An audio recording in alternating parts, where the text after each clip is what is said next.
Karibu mtazamaji, mtangazaji wa ishara akiwa ni William Sila. Tunaanza na taarifa za mkasa ambao umetokea wa kinyumbani, ambapo mwanamume mmoja katika kaunti ya Kiambu amemuua mkewe na kujitia kitanzi akidai mke ana jicho la nje. Kisa hicho kimeripotiwa katika eneo la Gatundu Kaskazini. Tukio hilo limewaacha wakazi wa eneo hilo na wasiwasi si haba kuhusu chimbuko la swala zima. Mwanahabari wetu Hussein Mohamed anaarifu. Eneo la Gatukuyu, Gatundu Kaskazini, katika kiambo cha Michael Kinyanjui alijitia kitanzi jana usiku. Taswira katika nyumba hii inaeleza jinsi matukio haya ya kutukiza yalivyojiri. Kinyanjui anadai kumpiga mkewe Jane Wangoi kwa kifaa butu baada ya kufika nyumbani akiwa amechelewa. Walitoana kwenda kukaa kwa Thika. Walikuwa wameenda Thika kufanya nini? Kununua chakula.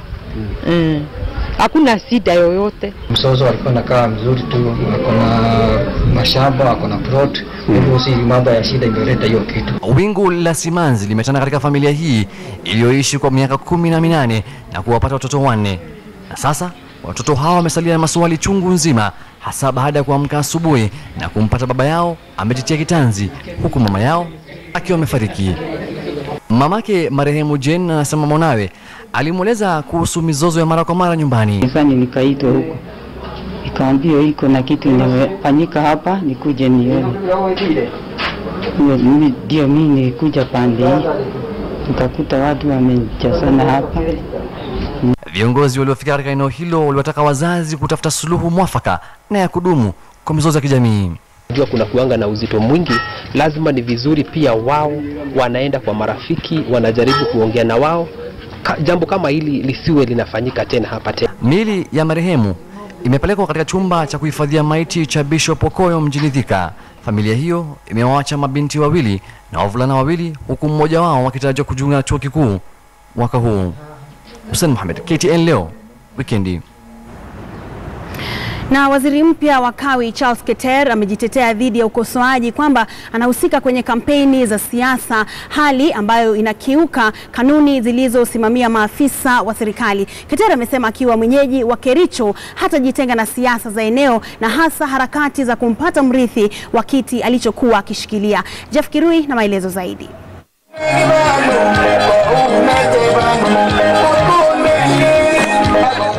Huku mchakato wa kinyang'anyiro cha kiti cha useneta katika kaunti ya Kericho ukichacha, viongozi wa Jubilee wamesema watakita kambi Kericho kumpigia debe mgombea wao Aaron Cheruiyot.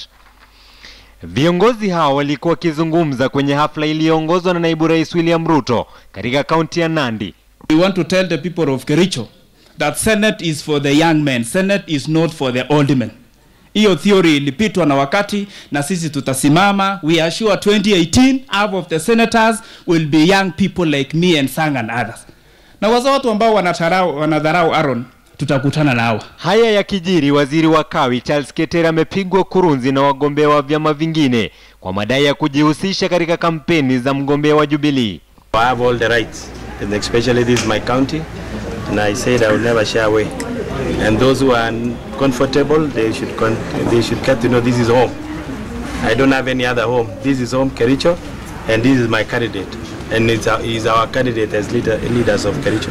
Japo rais alionya dhidi ya mawaziri kujihusisha na siasa, swala hilo alijangaziwa katika katiba. Hivyo basi kutoa mwanya unaotumiwa na baadhi yao, hasa fursa inapojitokeza. We will campaign in every ward, every village, and the entire county. Mgombea kiti kwa tiketi ya chama cha KANU Paul Sang ametilia doa kuhusika kwa Keter katika siasa za kaunti hiyo, akimtaka Rais Kenyatta na naibu rais William Ruto kumchukulia Keter hatua.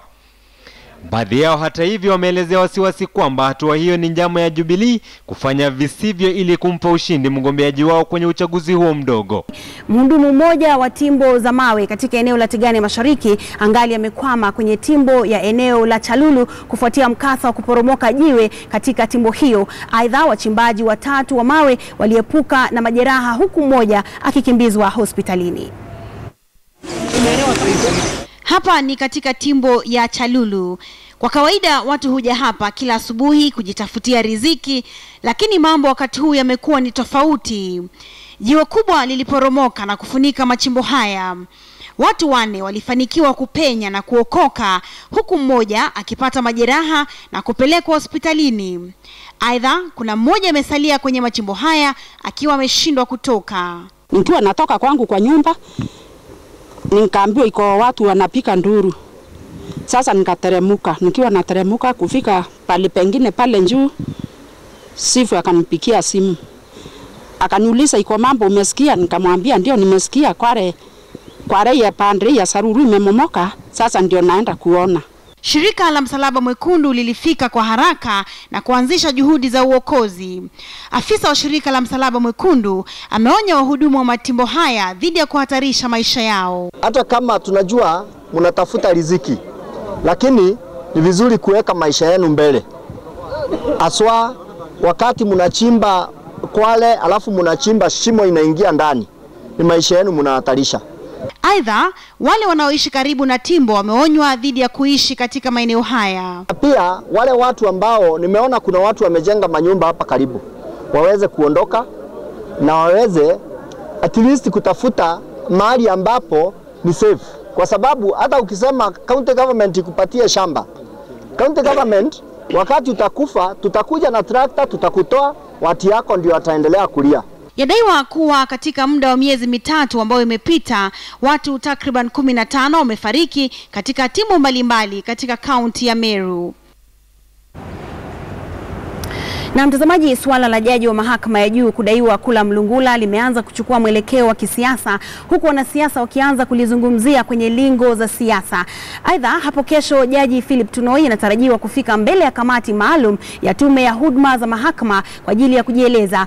Madai yanayomkabili jaji Tunoi ni kupokea mlungula wa shilingi milioni 200 kutoka kwa gavana wa Nairobi Dr. Evans Kidero. Lofty Matambo ana taarifa hiyo.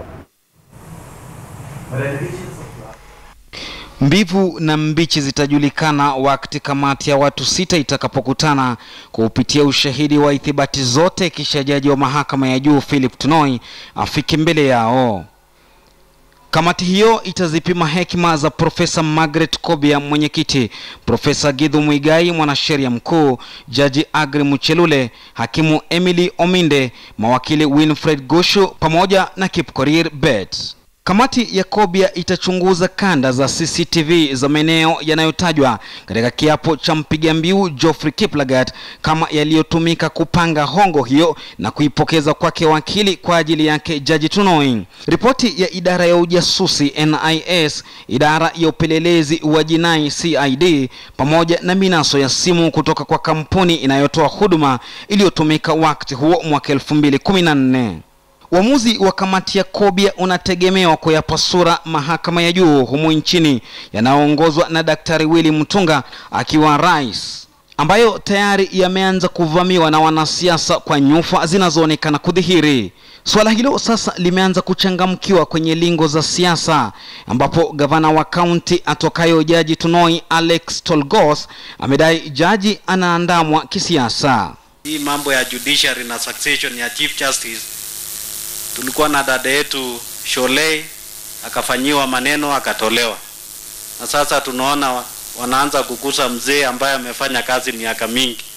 Wanasiasa wa mrengo wa Jubilee nao wameonekana kuwarushia mishale wapinzani kwa madai ya kuyavuruga mahakama kwa ajili ya uchaguzi mkuu ujao. Mtu anatafutiwa makosa ati ili aondolewe ile wakati ya Supreme Court petition kama itakuwa huko waweze kudetermine that outcome.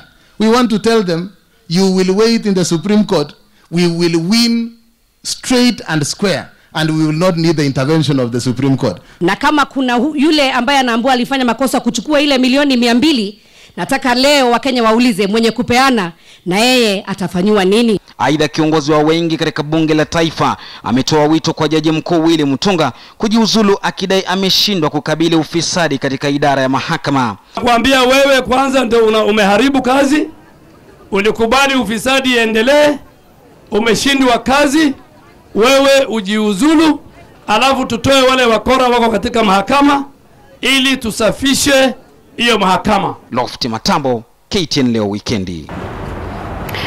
Na mtazamaji, karibu kwa taarifa za michezo. Mshindi wa nishani ya fedha katika mbio za dunia za nyika Bedan Karoki ndiye mshindi wa makala 25 ya mbio za nyika za Discovery zilizoandaliwa mjini Eldoret. Violet Jepchumba alishinda mbio za kilomita 8 za kinadada baada ya kuwaonyesha kivumbi wanariadha walio na uzoefu. Lin Washira na taarifa zaidi. Makala ya 25 ya mashindano ya mbio za nyika za Discovery yaliwavutia maelfu ya washiriki na mamia wa mashabiki, ishara ya jinsi mashindano haya yanaendelea kupata umaarufu. Wanariadha wa kutajika wakawa baadhi ya washiriki, huku bingwa wa dunia wa mbio za mita 3000 kuruka viunzi na maji Hyvin Kieng, mshindi wa nishani ya fedha ya dunia wa mbio za marathon Hela Kiprop na Jemima Psung'ong wakishiriki mbio za kilomita 8 upande wa wanawake. Ushindi wa mbio hizi hata hivyo ulimwendea Viola Chepchumba. Bingwa wa dunia wa mbio za nyika Geoffrey Kamworor naye akashiriki mbio za kilomita 10 upande wa wanaume, huku mshindi wa fedha ya dunia ya mbio za nyika Bedan Karoki na bingwa wa dunia wa mbio za mita 1500 Asbel Kiprop pia wakishiriki. Kamworor na Kiprop walijiondoa baada ya mizunguko kadhaa, huku Karoki akiibuka mshindi mbele ya Clement Lagat. Discovered is the toughest race than national, but after completing 2 laps, for the third lap I was feeling strong.